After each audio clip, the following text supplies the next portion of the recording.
Salam molek dulu deh.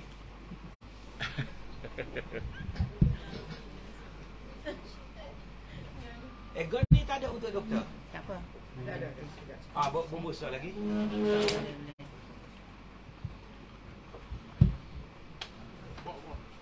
Pukul berapa ada siang mak ni? Tengah hari tak ada? Ulai dah, tengah hari malam. Tolong kita lah, ya. Bukan tolong kita saja, tolong rakyat dan tolong ini untuk keharmonian negara.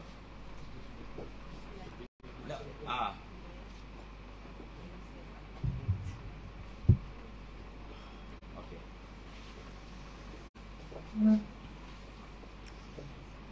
Boleh?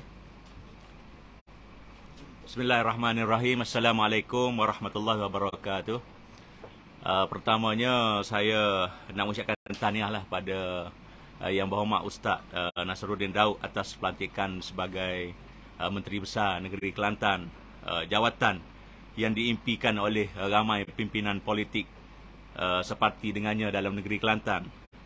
Yang keduanya, saya juga nak ucap terima kasih banyak-banyak kepada Yang Berhormat Menteri Besar kerana telah menaikkan nama Dun Galas dan Dun Kota Lama, sehingga pada hari ini wakil rakyatnya terpaksa tampil di depan tuan-tuan dan puan-puan pada pagi ini.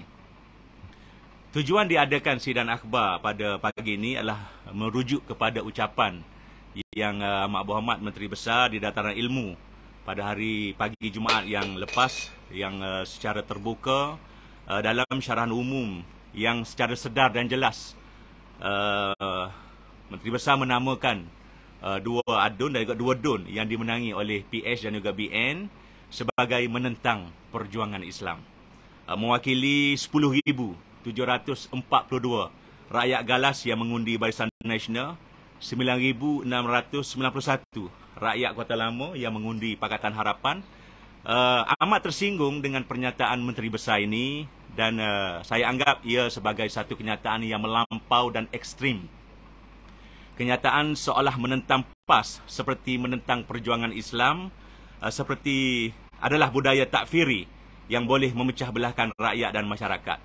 Pastinya kenyataan seperti ini menjurus kepada perselisihan faham di bawah sana, yakni menuduh pengundi Barisan Nasional ataupun pengundi Pakatan Harapan sebagai penentang perjuangan Islam. Sedangkan saya dan juga saya percaya Dr. Hafizah sebagai seorang Islam yang lahir dari Islam, dan insya-Allah kami akan mati sebagai umat Islam, tidak sesekali akan menentang agama Islam. Saya faham Yang Amat Berhormat Menteri Besar masih tidak dapat move on lagi dari kegagalan partinya yang inginkan 45-0 atau ingin sapu bersih kerusi Dewan Undangan Negeri Kelantan. Pandangan saya, ucapan MB yang bernada sinikal dan angkuh itu wajar dihindari pada masa-masa yang akan datang. Saya mengambil langkah ini bagi menyahut seruan beliau yang mengambil kisah Umar Al-Khattab sewaktu ucapan beliau di Dataran Ilmu baru-baru ini supaya menegur jika beliau silap dalam mentadbir negeri. Saya kira tuduhan yang dilemparkan beliau pada kami berdua, saya Galas dan Kota Lama, adalah merupakan satu kesilapan besar yang wajar ditarik balik. Menjunjung demokrasi dan Islam sebagai agama persekutuan, saya mohon Menteri Agama, para mufti serta alim ulama turut memberikan pandangan berkaitan kenyataan yang Amat Berhormat Menteri Besar Kelantan yang baru ini, Datuk Panglima Perang, yang ternyata tutur katanya amat berbeza dengan Menteri Besar Kelantan sebelum ini, Datuk Bentara Kanan. Justru saya telah mengarahkan peguam saya untuk menghantar notis tuntutan permohonan maaf secara terbuka kepada Galas dan Kota Lama serta rakyat Kelantan yang mengundi PHBN. Saya yakin pengundi PHBN di Kelantan kekal teguh mempertahankan Islam, bangsa dan tanah air tanpa prejudis. Tempoh yang diberikan untuk permohonan maaf ini adalah 7 hari. Kegagalan Yang Amat Berhormat Menteri Besar melaksanakan permohonan maaf secara terbuka ini mengundang susulan kepada tindakan undang-undang, yakni kami akan memfailkan saman sivil di mahkamah. Kita tidak boleh berkompromi dan membiarkan ucapan serta budaya pemecah belah umat ini berterusan dalam negeri ini. Sebagai Menteri Besar, sewajarnya beliau mengambil pendekatan perpaduan dan penyatuan menjadi pilihan berbanding tuduhan melulu serta menyemai benih-benih keliru. Semoga Kelantan terus sejahtera dan mencapai kehendak kita bersama, iaitu baldatun thayyibatun warabun ghafur, sebuah negeri yang baik dengan Rabbi yang Maha Pengampun. Terima kasih. Notis akan belum dihantar lagi. Dinyangka hari ini. Selepas satu laporan polis dibuat, kita akan menghantar notis lah kepada pihak Yang Amat Menteri Besar. So bila ucapan MB tu, apa kesan kepada YB sendiri? Pertamanya saya berasa cukup terkilan dan tersinggung lah. Malu pun ada kerana ini melibatkan maruah sebagai orang Islam, keluarga saya sebagai keluarga yang Islam, seolah dituduh sebagai penentang kepada agama Islam. Okey. Okey. Okey. Okey, saya tambah sikit. Terima kasih kepada rakan saya YB Galas yang telah menyatakan satu pernyataan yang komprehensif, dan ini sebenarnya adalah satu pernyataan untuk kita menyatakan pendirian kita bahawa negara kita ni negara hukum, kita ada peraturan. Jadi tidak ada siapa pun yang sebenarnya boleh lari daripada peraturan dan apatah lagi tata susila. Dan kita pun berada dalam bulan kemerdekaan. Jadi kenyataan yang dinyatakan dalam suasana terbuka itu amat menyinggung perasaan.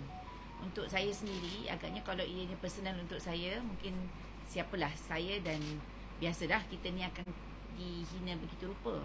Tetapi saya tidak rela ya, pengundi kita, penyokong-penyokong kita yang terasa tercabar dengan kenyataan yang tidak bertata susila, yang lari daripada semangat perlembagaan, terutama dinyatakan oleh pimpinan tertinggi negeri ini yang sehari sebelumnya sudah pun menyatakan bahawa akan bekerjasama dengan kerajaan persekutuan.